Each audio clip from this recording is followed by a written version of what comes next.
Screenshot, and we're here outside 10 Downing Street at a trans rights protest organised by influencer Jaxon Feeley. In the past year, transphobic hate crimes have risen by 11% under this Conservative government. So today, we're talking to trans rights activists to platform their voice. Let's go.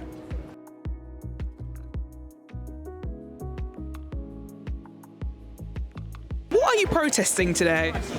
Protesting against Rishi Sunak's speech against trans rights. The whole a man is a man and a woman is a woman. That's just common sense.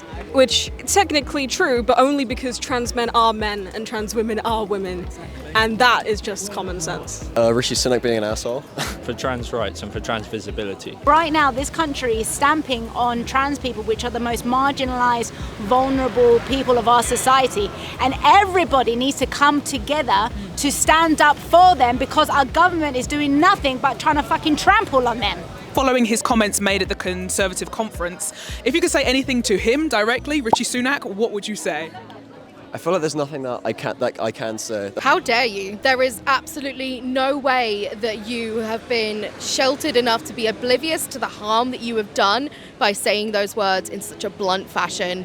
Rishi, coming from a family that immigrated here, his grandfather, how he as a marginalized community can go and perpetuate that kind of bigotry and hate on other communities is just shameful.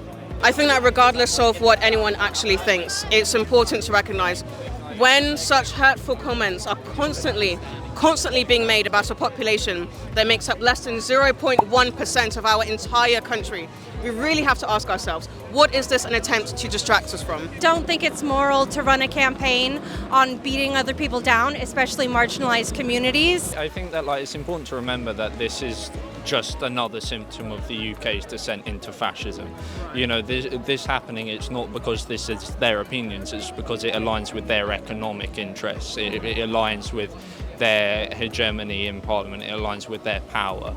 Keir Starmer, so the Labour leader, has been known to flip-flop between supporting trans people and not supporting trans people. So can we trust Labour to take care of the trans community, especially if they're voted in? If they're going to just flip between supporting us and not supporting us, we need more stability than that, or nothing will actually change.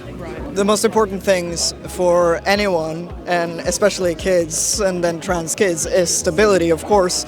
And the whole flip-flop back and forth it's sad, really. Can't trust any of our parties to protect our community. There is not a single party in the UK right now that is doing right by trans people. Even the ones that are on the left and claim to support trans people, you'll find out that they don't really. None of the parties in the UK support trans people. We think Keir Starmer does because he thinks that will help him get into power. They don't care about trans people, they just care about getting into power. Labour and Conservative in general have been known to use minorities, to use hot button topics to try and gain votes. They don't actually care about people. But at the minute, the Conservatives are actively wishing to cause us harm and we are actively in danger. I would take a flip-flopper over somebody wanting me dead. We don't need people lying, flip-flopping and being very fake. I wish the queer community wasn't such a minority because I reckon we could rise up, start our own party and actually show people kindness and humanity to every single person. But hey.